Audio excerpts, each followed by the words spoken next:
Hello, hello, everybody. Thank you so much for calling in. We're going to give it a few minutes to get everybody who is in our waiting room in our meeting.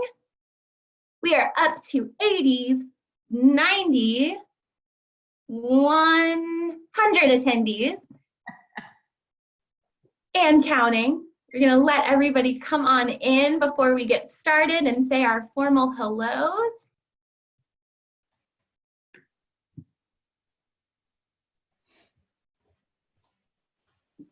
All right, let's see here.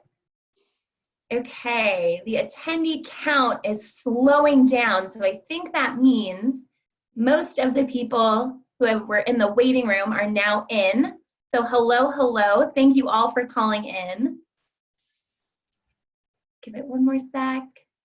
All right, let's go ahead and get started. So attendees, I think you have the ability to raise your hands. Can y'all just give a quick hand raise if you can see us, hear us?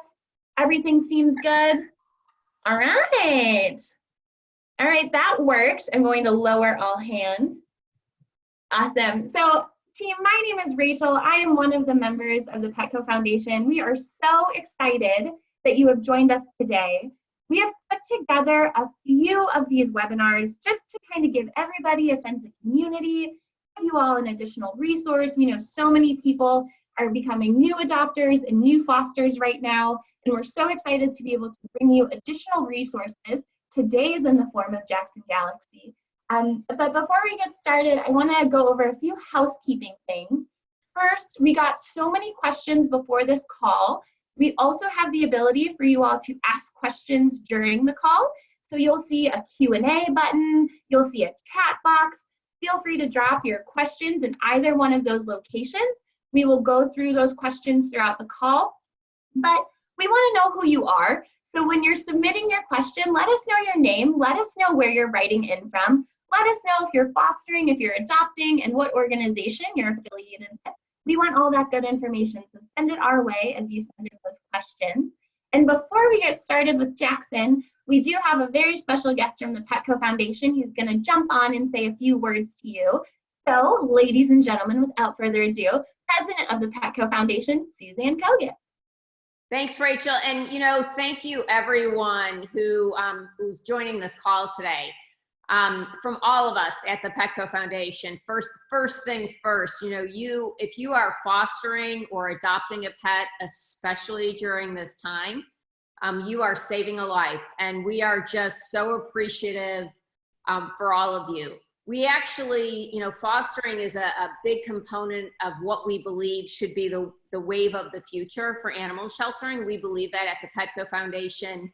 We always talk about the fact that if just 2% of pet-owning households in this country would decide to foster every year, we really could eliminate euthanasia tomorrow. So you all are starting us off down right in the right direction.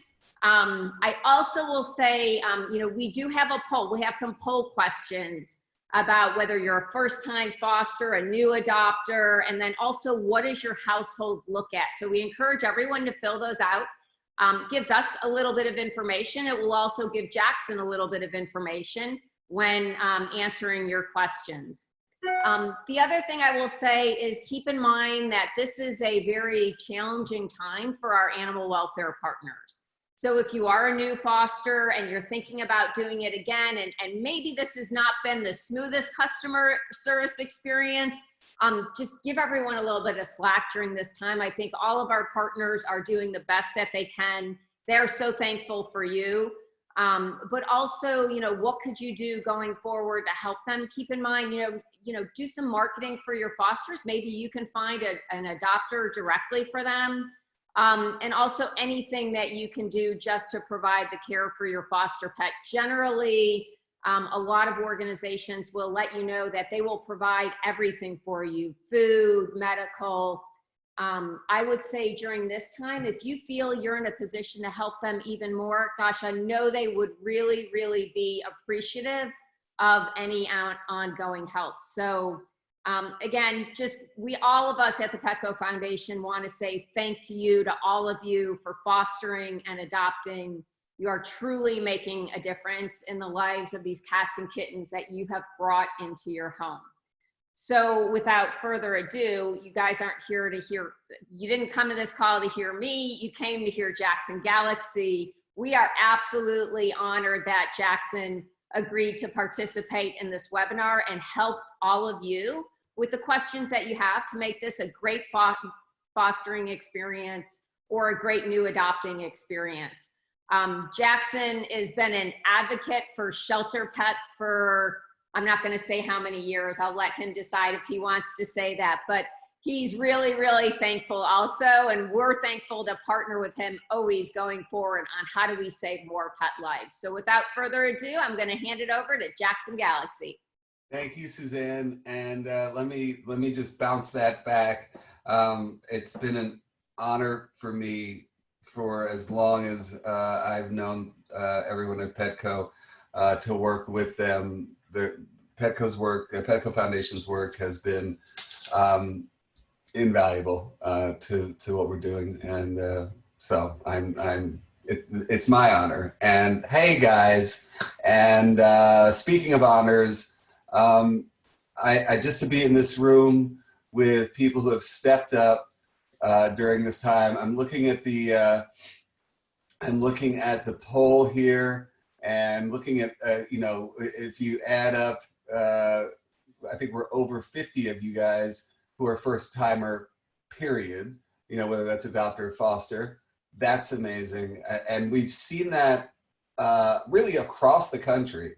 We've seen first timers say, you know what, I got the room, it's all cool, I can take somebody. And I think that that's just so admirable because I know that your stress level is high. Everyone's is. It's a weird, brave new world here. So, you know, the fact that you did that is amazing. So, you know, thank you, all of you guys.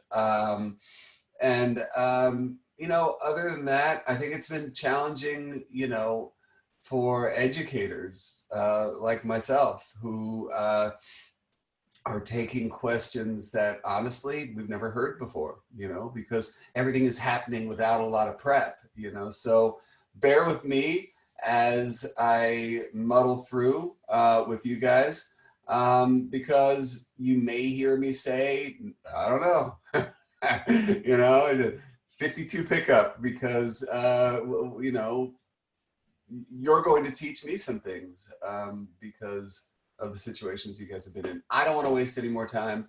Let's get to it. Really nothing to it. Let's go. All right, so Jackson, I am seeing a question that we got in the chat box, and we received a few similar questions as well. So I'm going to read this one as it's written, and then I think we can kind of apply this to a general theme, which you'll see what that is. So this question came from Heidi. Heidi is fostering through the Humane Society of Waterville area. She has 2 resident cats and currently 7 foster cats, a mom and her 6 kittens. Thank you for fostering, Heidi. The kittens are 6 weeks old and are still working on potty training. Most of them have been successful. However, there are a couple of kittens who are struggling with this. What are your best tips for kittens who are peeing outside of the litter box, especially on blankets? Okay. Hey, Rachel, is there any way for me to see these questions at all? Yes, there are. So if you head to Q&A at the bottom of your screen. Right, I'm there. And then you'll see open, answered, and dismissed. Heidi's question is currently unanswered since we're getting to it. And then the rest of the open questions will be in the open tab. Okay, wait, hold. We're holding. Save chat, no. I'm in the chat box. Head to Q&A. So Q&A is going to be different than the chat. At the bottom where you see participants, Q&A. Oh, gotcha, Q&A. Okay, Q&A. And okay, so I have a whole bunch, and who's asking? So you'll see the open questions, and then if you click on the answered tab right next to it, you'll see Heidi's question. Heidi. This is the first one we're going to go for. Okay, how to foster in the Waterville area? Just sorry, Rachel. I'm a little deaf also.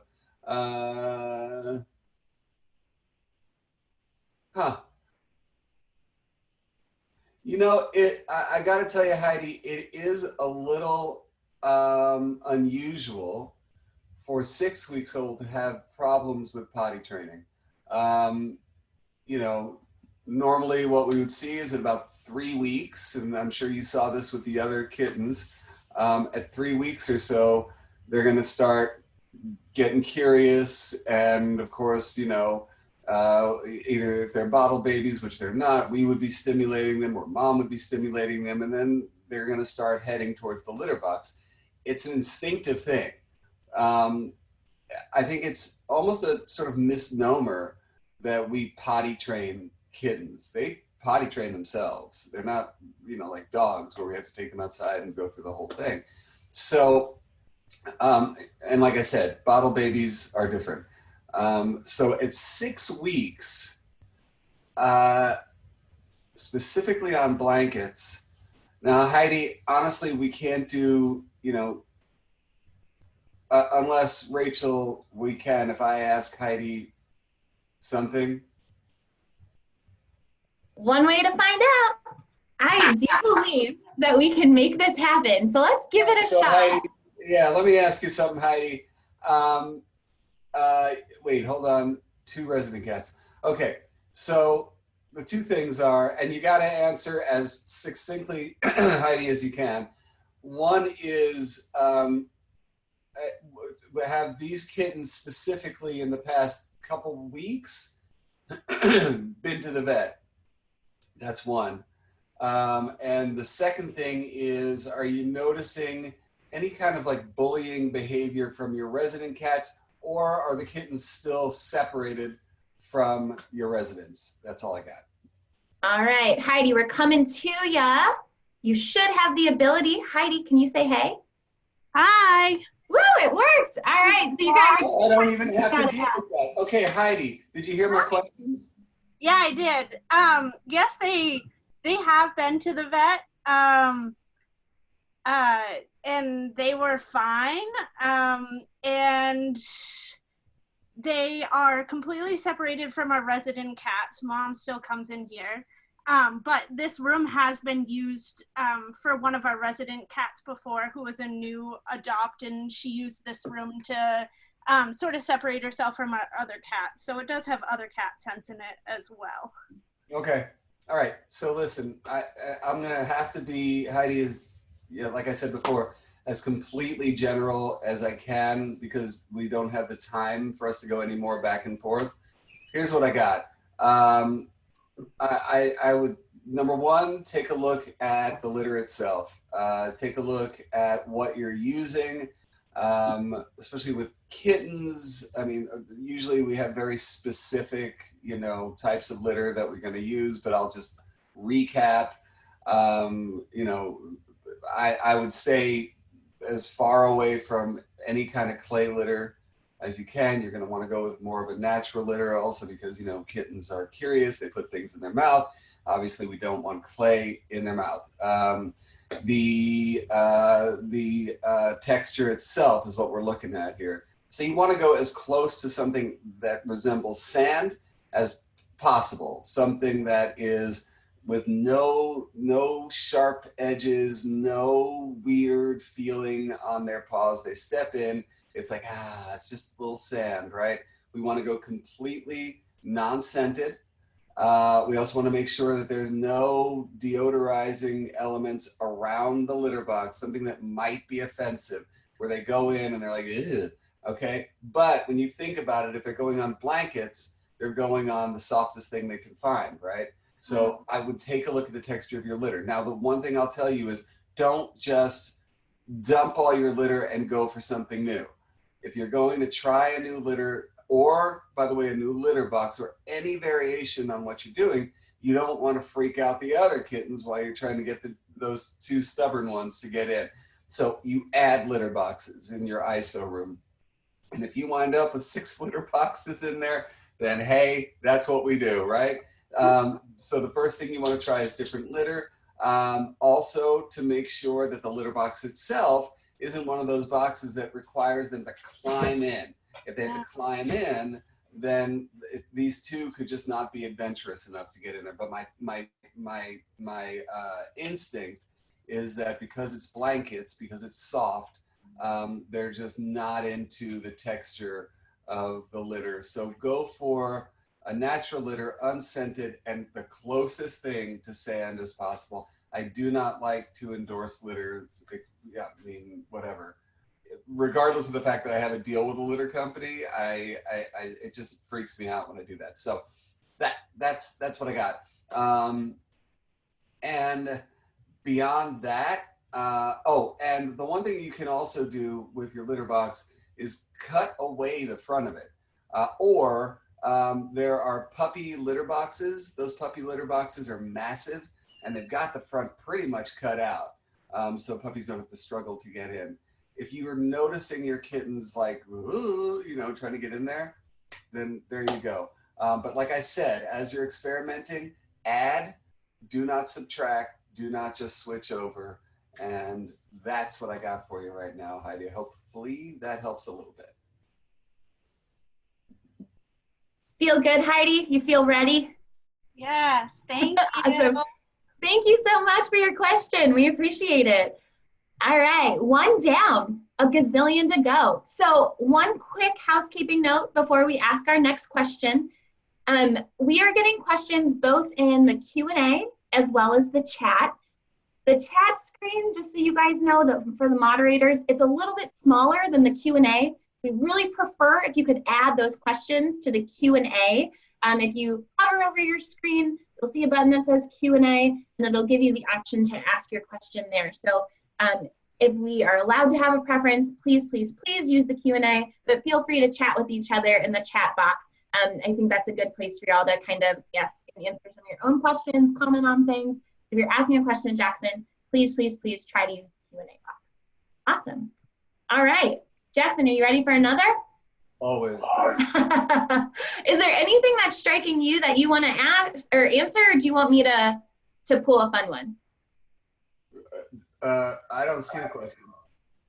In the if you go to the Q&A in the opens, I'm happy to pull. I'm happy to pull one. I just don't want to. Oh, here we go. Here we go.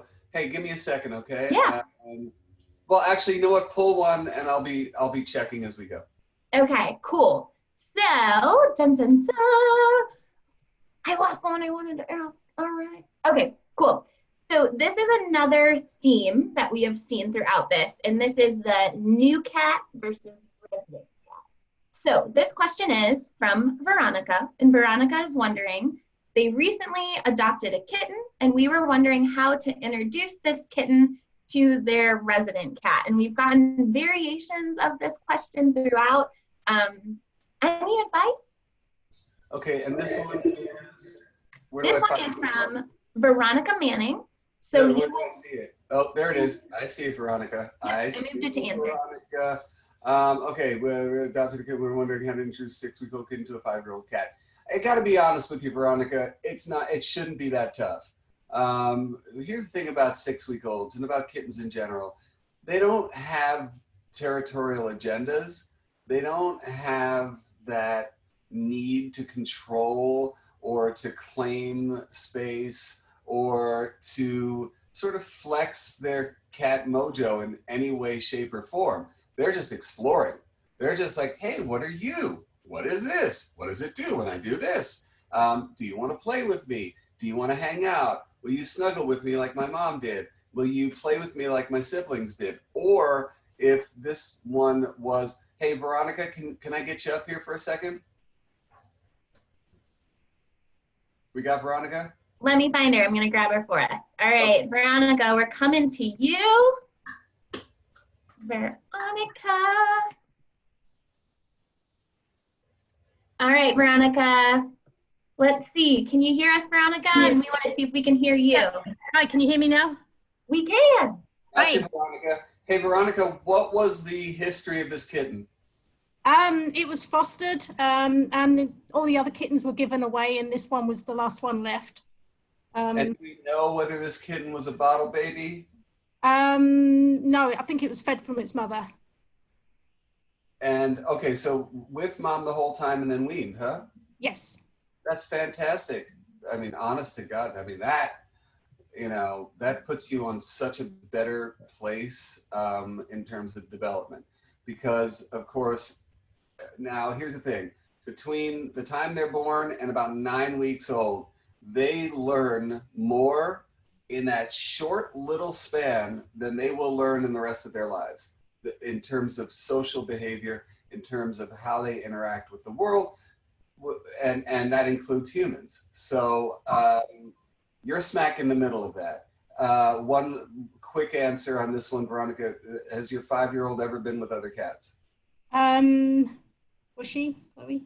No. No, she No. she did have a litter herself, and we adopted her when she was a year old, and she just Fabulous, fabulous. Okay, so she knows what the little ones are all about. So that's even better. The one thing I would do, take a look, and I believe these guys have put up my videos. I have a video. This is for all you guys who are asking questions about introducing cats to other animals, cats, dogs, and baby human animals.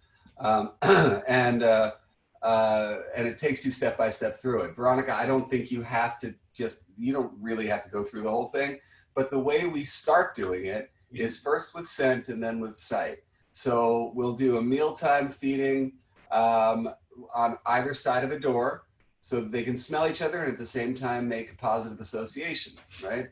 And if your cat is not, your resident, is not sitting there hissing, spitting, and charging the door, then you're pretty cool. Do 2 meals and you're done. And then raise the curtains, so to speak, let them see each other. Having a baby gate or something like that is perfect. And then we judge it again. Is your cat hissing, spitting, blah, blah, blah? No, it's time. Let's do it. okay.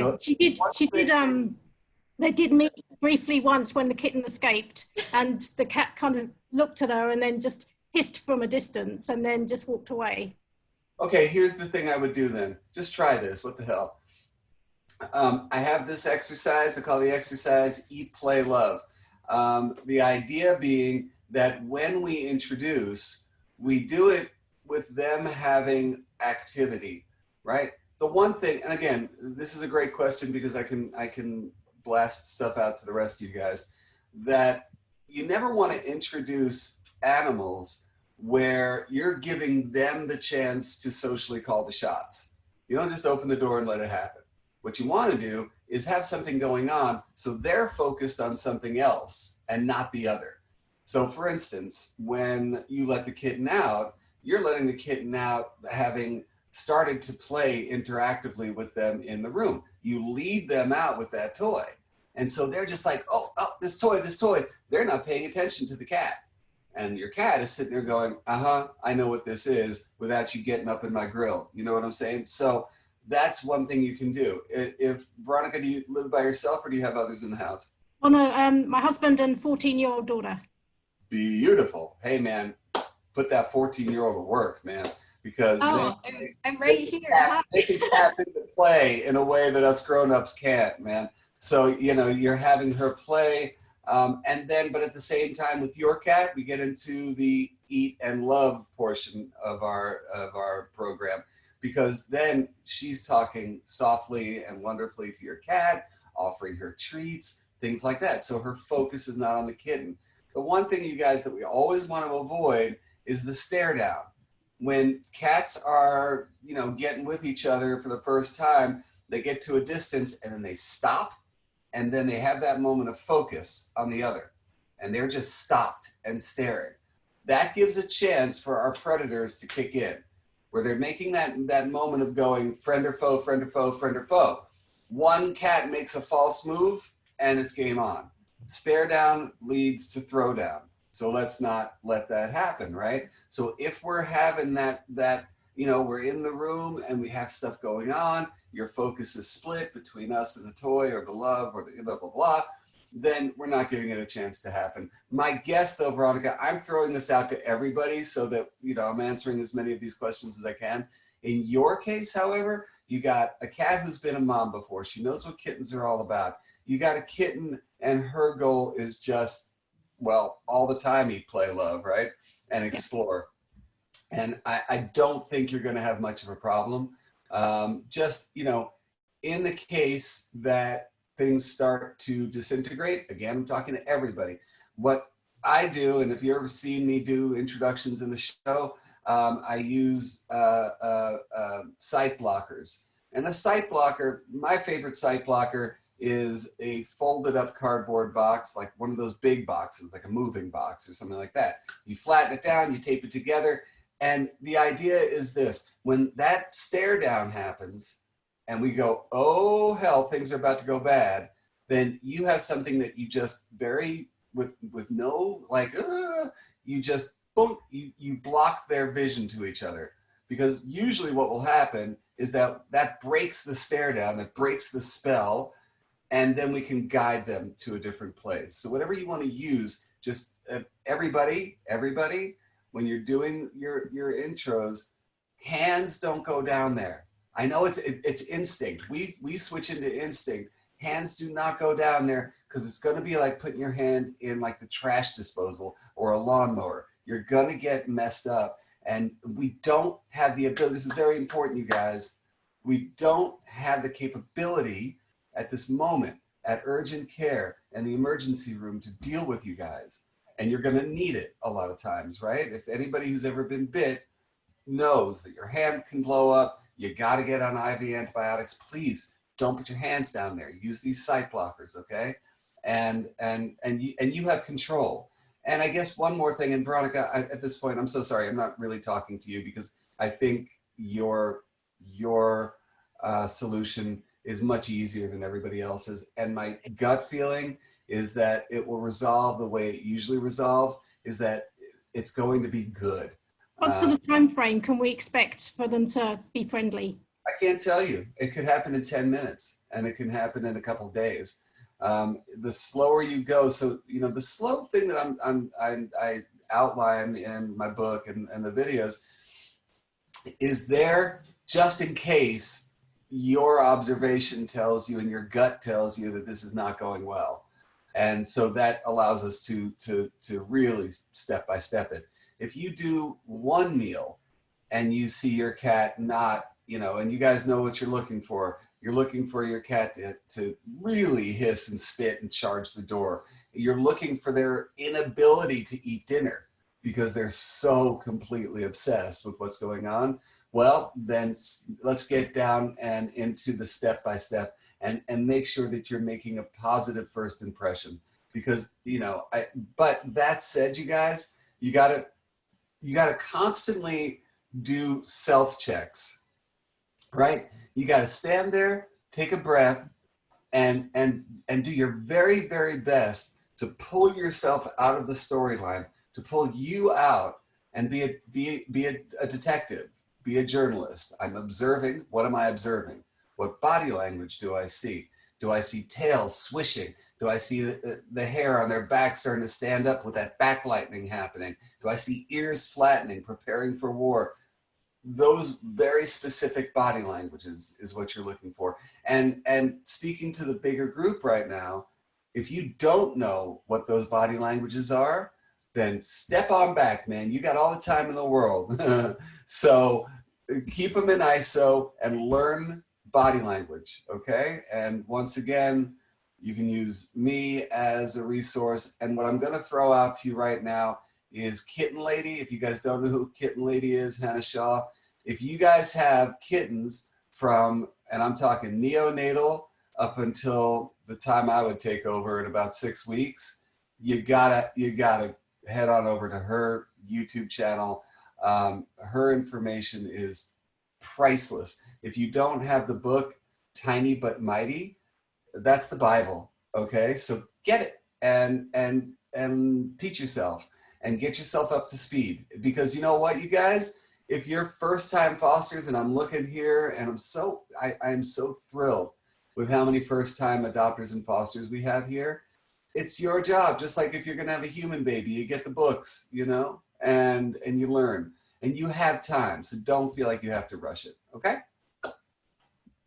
Thank you so much. You're welcome. Thank you so much, Veronica. We really appreciate you having that question for us. Oops, hang on. making sure. All right, we're back to muted. All right, I have another one, and you just referenced first-time fosters, so I'm hoping we can ask this question from first-time fosters, and this one is from Barbara Robertson.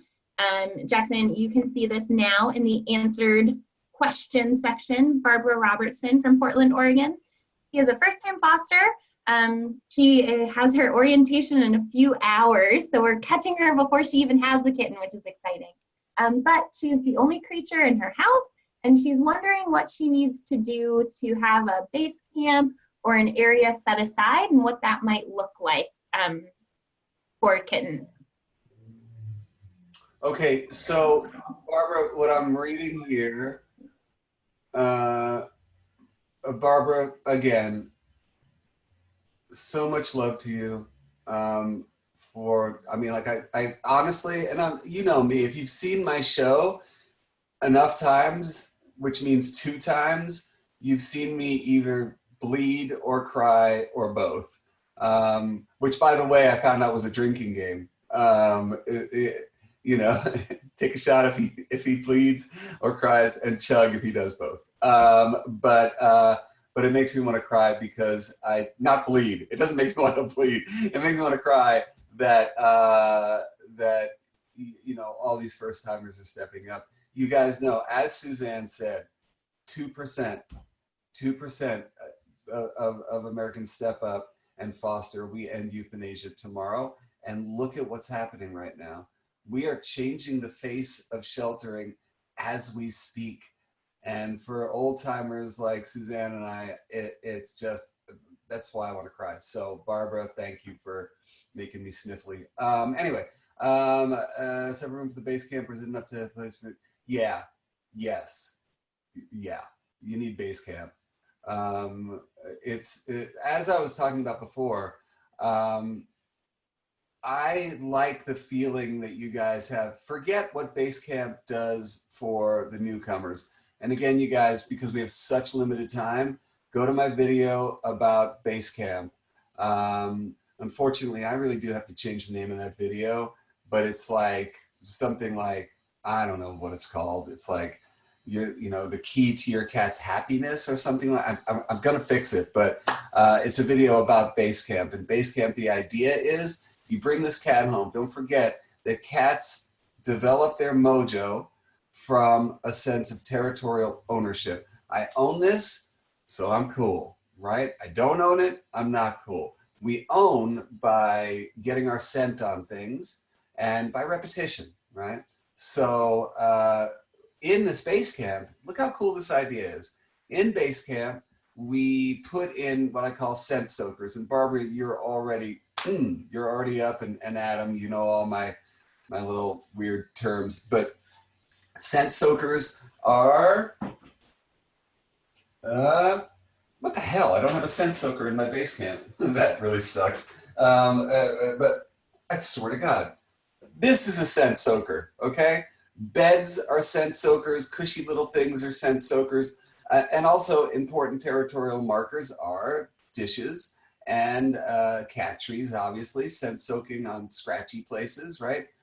These things all put together, beds that are in windows so they can take their attention and put it out there instead of in here, you know, making sure they can smell everything outside, inside. They're owning this huge swath of territory.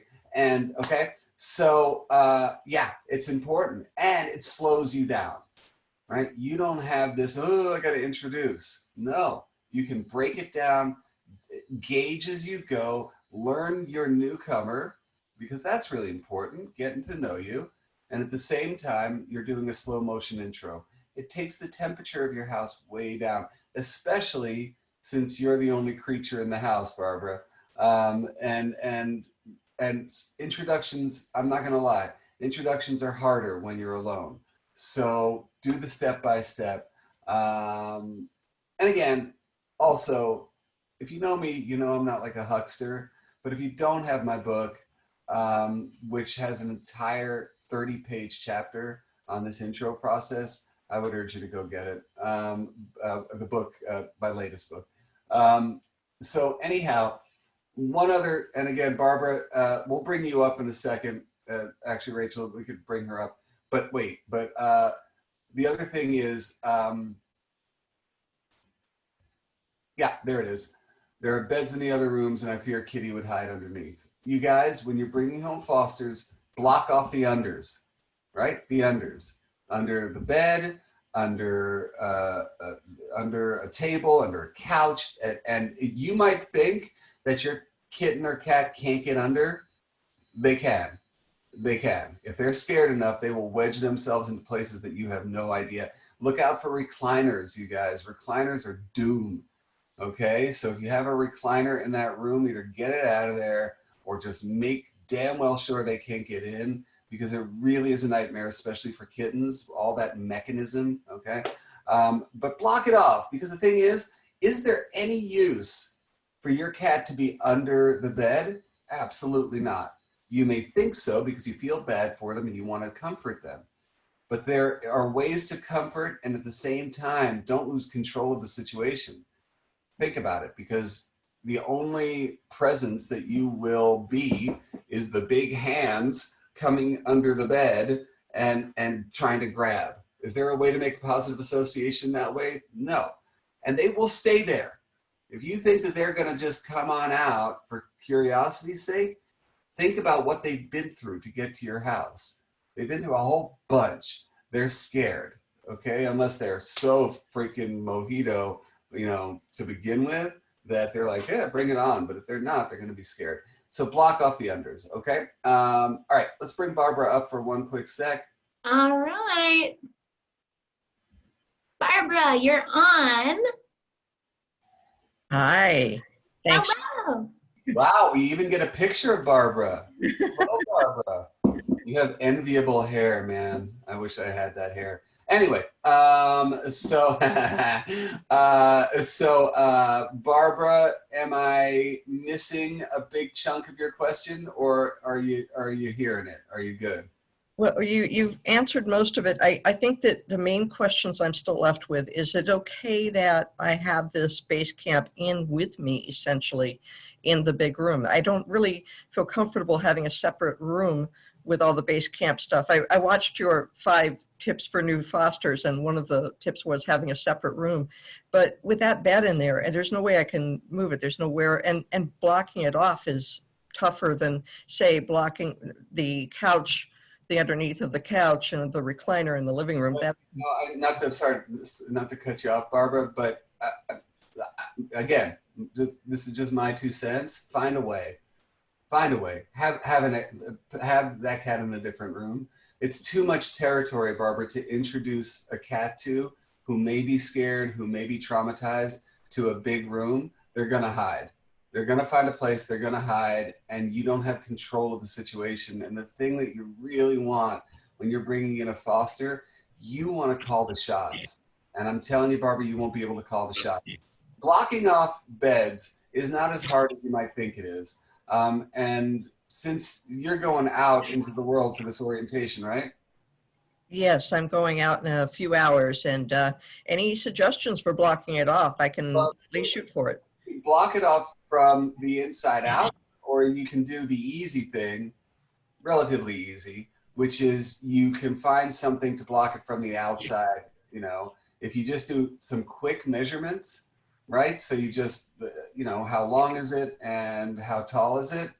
And if you feel comfortable, in terms of social distancing, if you feel comfortable heading on into the Home Depot and you just bring this to any of the guys and say, this is my job here, what can I do? Because usually it's just a piece of wood, or it's just something that you can push up against it to block it off. Or you do the other way, which is you find, like, I've used different Rubbermaid type, under the bed boxes to just start cramming.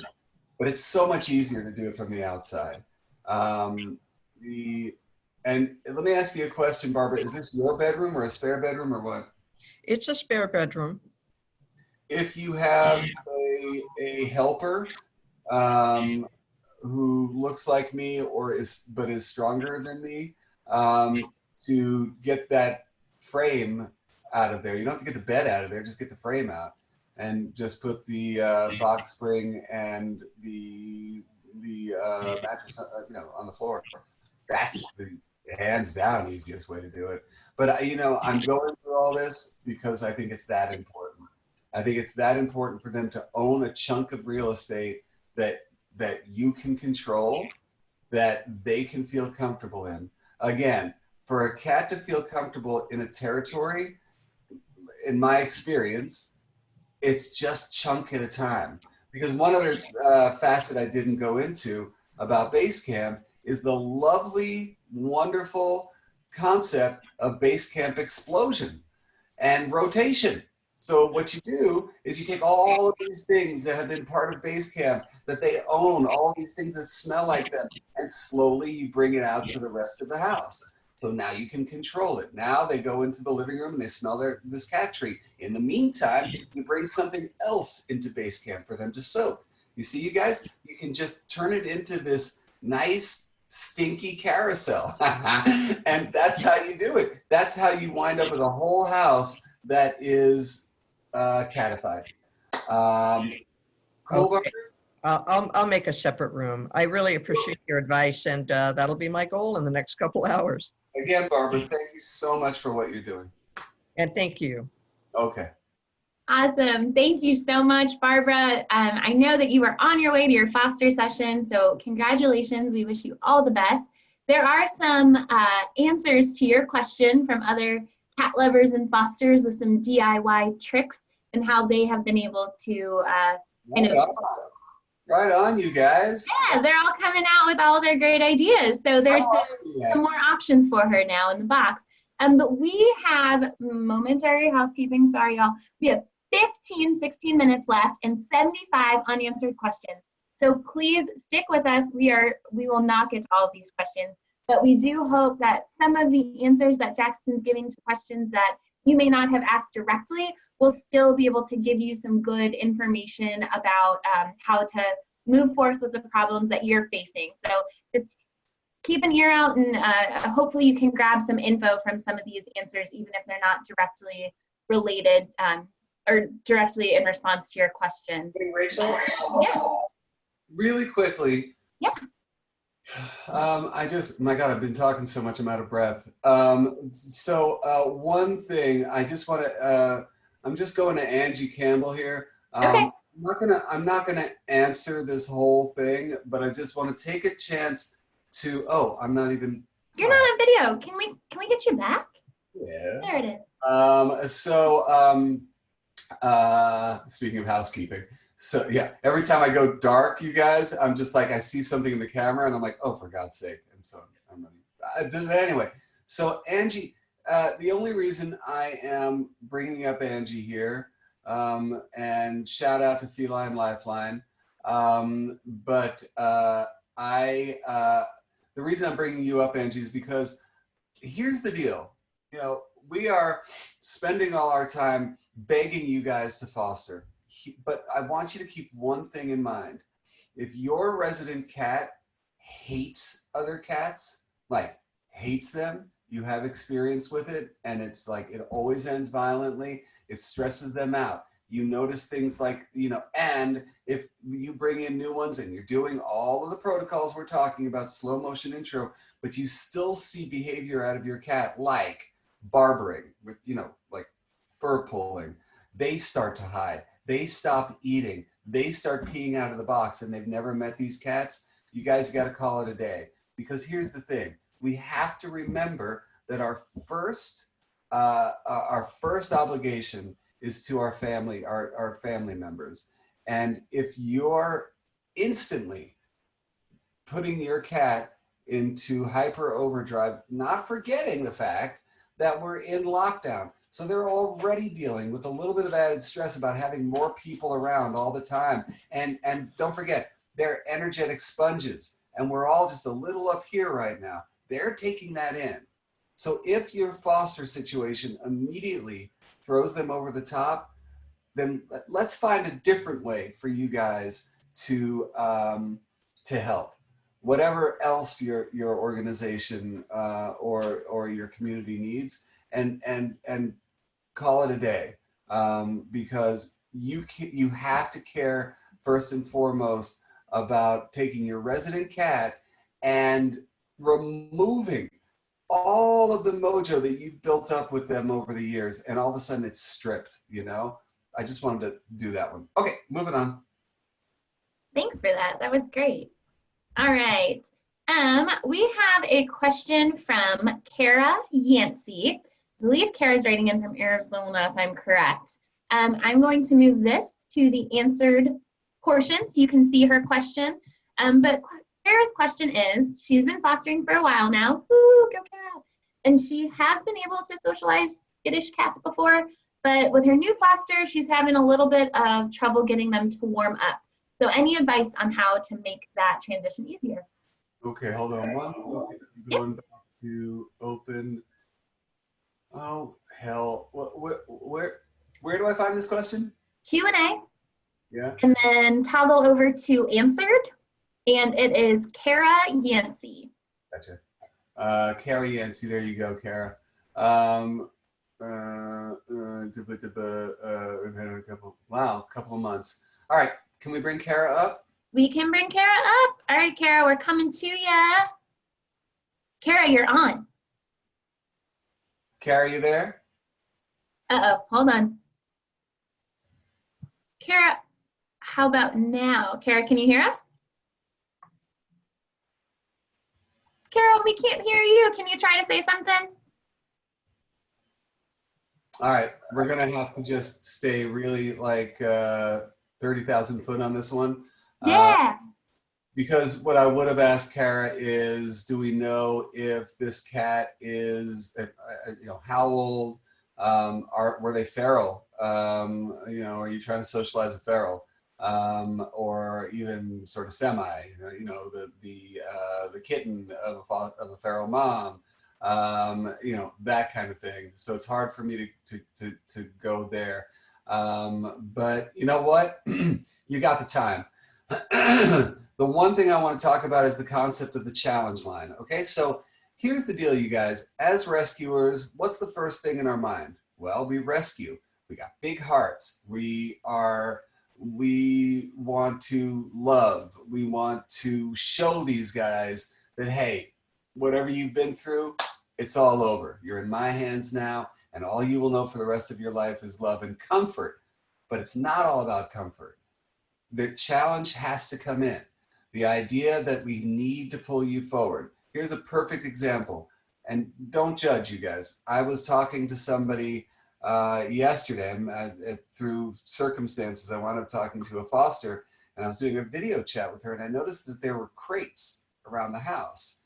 Big ones, you know, like this, you can't really see it, the size of my dog's crate here, and smaller, but these cats had been in them with, you know, allotted social time for 5 months. And they were kittens, but now they're 6 months old. And I said, why are you doing that? She goes, because I don't want to stress them out.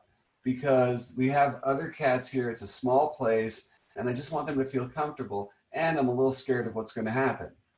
That's where we have to start looking, right? In the quest for comfort, we're forgetting that we are foster parents. We are trying to raise them up so that when they hit their new place, it's with mojo, right? So just putting that out there. Kara, I'm not saying this is your situation. You know, like I said, we can't talk. So stick around in base camp, but make sure that you're doing challenging exercises with them. For instance, you're doing interactive play, which, by the way, you guys, everybody's doing interactive play. Nobody's sitting around, right?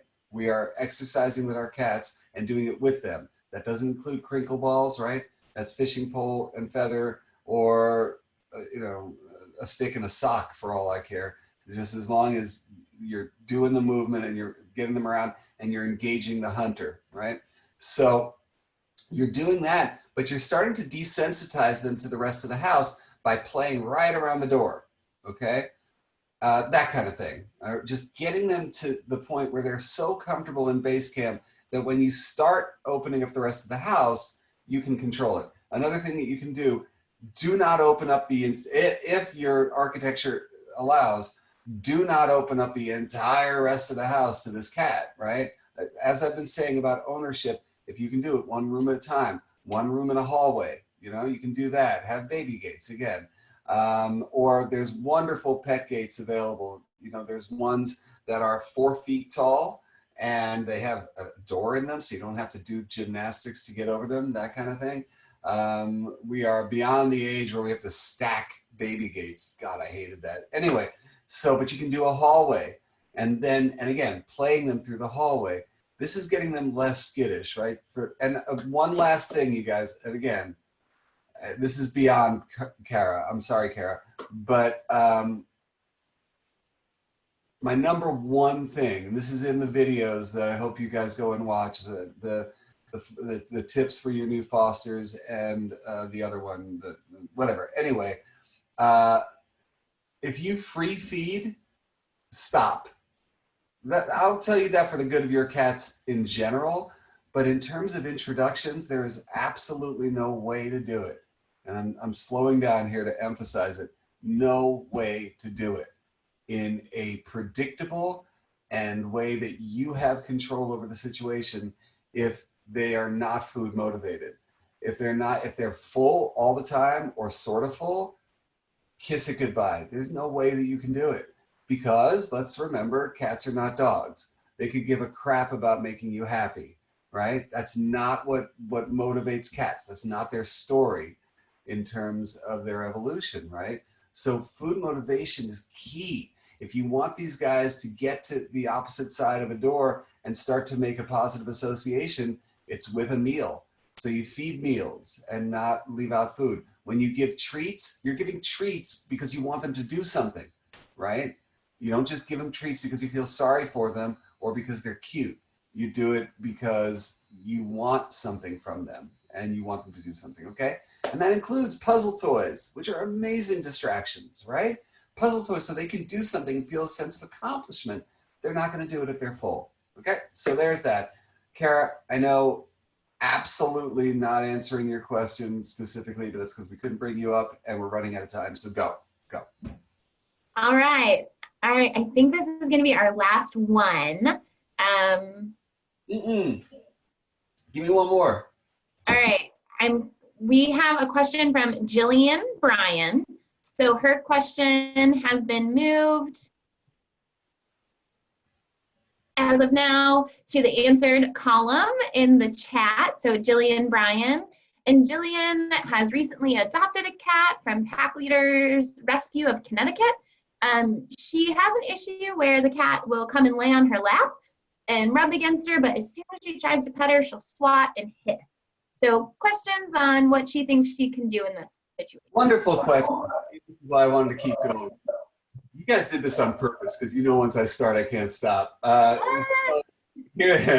Who, me? Here's the deal. Then don't pet her. Don't. She's clearly had a negative experience happen with hands. Hand shyness is very common, you guys, with adult fosters and adult strays. You think about what their potential situation was, and hands are made to shoo, hands are made to hit. So when you address them, don't do it with your hands. Let her come into your lap. Let her teach you what makes her happy. Okay. Also, let's watch out for the motion of petting. Let's think about it. I wish I had a cat in here. I have a dog, but I don't have a cat. Oh my God. So the motion of petting a lot of times involves us putting our hands over their head. It's a very threatening move, right? So what I do, I call it the Michelangelo, because the Michelangelo, if you think about the Sistine Chapel with the hand that comes out like this, like that. So what you're doing is you're presenting your finger as a nose, right? It's right at face level or below, and you're putting it out there and you're allowing them to sniff your finger. And if you want, they start to press. They start to show you what it is that makes them comfortable. Or here, and then they start stretching out their neck. Allow that to happen, but just allow the sniff to happen, right? If that's too threatening, you do my technique where you take your glasses off and you just put your glasses in your lap, right? Like this with the cat. Cat's in your lap, your glasses are in your lap. And this becomes your finger / nose. It has your scent all over it, right? This is a scent soaker, a human one. And so they can do this or just smell it.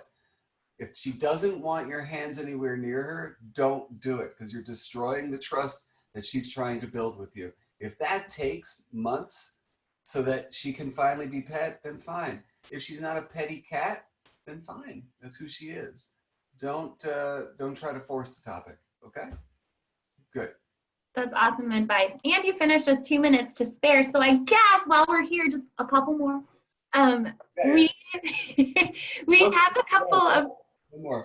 We have a couple of questions on aggression. So I'm not going to scroll through and try to find one, but just very generally, are there tips, tricks, anything that you want to share on that? We've received quite a few about that. Wait, when you talk about aggression, is it cat-human aggression or is it cat-to-cat or what? So I'm seeing a lot of cat-cat. Suzanne, correct me if I'm wrong, but I'm seeing a lot of the cat will hold another cat down or hiss or attack. Right. So I'm seeing a lot of cat-cat. So basically, I think I've already answered this, right? You guys, I think that if you're thinking about a theme that I'm putting out there, it's slow. You have time, you guys. We're on lockdown. Slow. You know, if you're noticing that, then you've done it too quickly. Pretend they've never met before, step it back, base camp, rest of the house, and start the slow motion introduction technique. Again, that technique is, I'm trying to think of any place it could be besides my book, but honestly, you guys, I don't know. And here's the deal, okay? One person order the book and pass it around to your friends or rip out pages or zero. I don't care, honestly. This is not about book sales. It's just that everything I know is in that one place. But you know, it's fairly instinctual when you think about it. It's using food to create positive associations. They need to know that every time they smell that other cat, they smell food. The only time they smell food, they smell the other cat. So you can't be all that bad if something good happens. Think about the concept of the jackpot treat, okay? The jackpot treat is that one thing you figured out about your foster or about your resident that they will literally crawl through whatever to get to. They'll be like, oh my God, that's my thing right there, you know? And you only give it to them when they're in the presence of that other cat, right? So jackpot equals social jackpot. And then you bring them closer. So you start on either side of the door on meal times, far enough away that each cat will walk up to the bowl, eat, and walk away. Maybe a little sniffy sniff, but that's it, right? No hissing, no charging of the door, no shenanigans under the door, right? Just opposite side, we eat and walk away. And every meal, we push their challenge line just a bit. 1 foot over the line, they don't even recognize what's happening, okay? Till we get to here. And if it's happening here, we can back it up again and introduce visual, you know? That's how we do it. Last step, eat, play, love. We're doing it where they don't have the chance for the stare down and the lockdown and the throw down, right? You see where I'm going with this? It is so key for both cats on opposite side of that door to feel like I got my mojo on, I own my territory, I don't feel like I have to claim it anymore, right? And that's so important, right? One more topic I don't think I've covered is site swapping. Your foster does not live in base camp exclusively, and your resident does not own the rest of the house exclusively.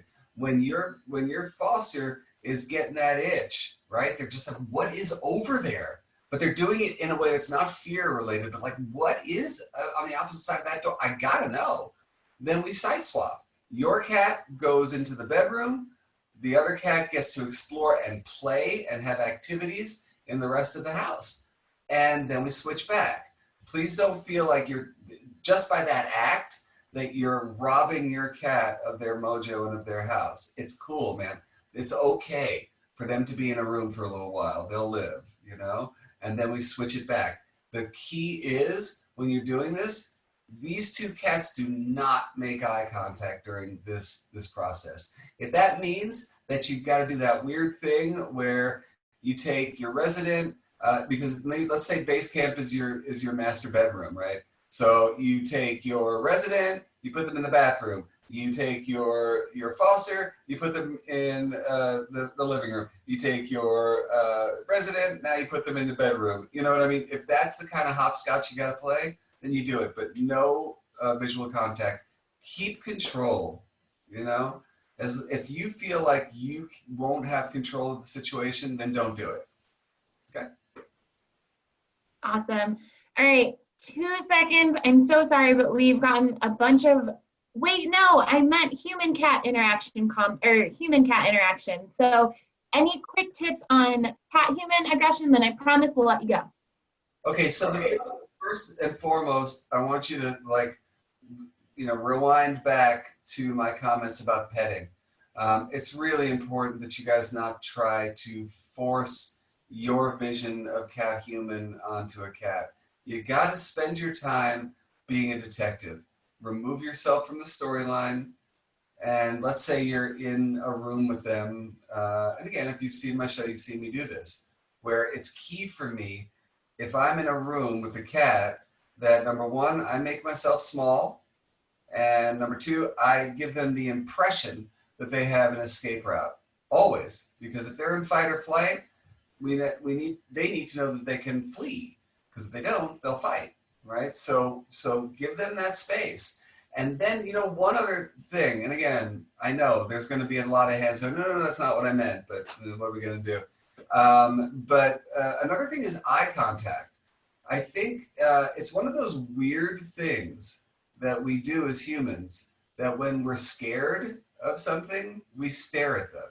I don't know why we do that, but that's the one thing that's going to cause a negative reaction. Because think of these guys are prey animals, they're predators, and they get predated upon. So when something stares at them, that usually means something bad's going to happen, right? With eye-to-eye staring like that. That's the stare down. So the best thing you do in that, we're not using our hands and we're not using our eyes. So depending on the lack of socialization that your foster has, I do this thing and I call it feral cat story time. That's how I get to judge how feral, or if they're just friendly and not feral. We'll go into a room together. I'll take a newspaper with me or a magazine. I'll go in there. I'll sit in that corner. I will allow for that potential escape, perceived escape, and I will sit and I'll read. And I'll read out loud. My hands are occupied, my eyes are down, and I start to just develop that rapport through voice. I will definitely get away from my low voice, and I will go, so today in Buckingham Palace, I'll go all the way up there without the British accent, and learn them that way, okay? Just be very cognizant of him. And also, last thing is, always when I walk into a room with an unknown entity, I'm going to do a body check before I go in. I'm going to go head to toe, figure out where I'm holding my stress. I'm going to take deep breaths. I have my own little, mantra to remind myself that I'm not going to solve everything. I'm not going to be their best friend. They are cats and they do this on their own time, and I'm not scared of you, because fear begets aggression, right? So I walk in there. One of the things that I think that folks tend to do is that when they're scared, they'll stop and they'll do this like tippy toe thing around the cat, and that will make them attack. Because again, why are you doing this? What are you afraid of? Do I have to be afraid? Oh my God, I'm afraid. Walk in, just walk. You know what I mean? Pretend they're not there. And just walk in, hey, how you doing? I'm just here to hang out. No tippy toe, okay? Sorry, that's everything. Awesome. I swear to God, I would give you guys more. I just want to wrap by saying, again, as horrible as this moment is for everybody, for humans, for our families, for shelters, for animals, it presents an opportunity that we've never seen before in our lifetimes. And that opportunity of redefining who we are in the landscape of rescue, what our capabilities are. We discovered that fostering is our bag, or maybe we just wanted to adopt someone new, and we can talk to others, neighbors and family about what we've discovered. It's an opportunity to actually, as Suzanne touched on, end this. We can end this, meaning euthanasia, meaning, sheltering as we know it, because of what you guys are doing and what you can talk to your friends and family about, So let's remember that's what it is. Again, there's a lot of resources out there. One last thing, I see a lot of answers happening from our community, which is amazing, but you always want to do your due diligence. Don't take one person's, and that includes me. We have the interwebs, man, and we can go on there and you wait till you see 3 or 4 different people say variations of the same thing. And especially, you guys, when it comes to medical advice, when it comes to people offering medical advice, you should hear exactly what I'm saying. I'm not a vet, go to your vet or talk to your vet or at least touch base with your vet. And always do that first. If you're noticing behavior that you've never seen before out of your resident, if you're seeing anything that makes your spider sense just go with that. Go with that and call the vet. All right, that's it. Awesome. Thank you guys. Thank you so much. Thank you so much, Jackson. We cannot say thank you enough. Thank you to everybody who submitted and asked questions. This video will be available by the end of the day at petcofoundation.org/foster. We will also update a bunch of links to all of those things that Jackson has referenced. A little birdie, including my email, told me that there's a deal on Jackson Galaxy Books today. And we'll be sure to link all of that in the comments of the video once it goes live. So once again, thank you, Jackson. Thank you, team. Thank you all for stepping up to save lives, and we'll talk to you later. Bye, everybody. Thank you again.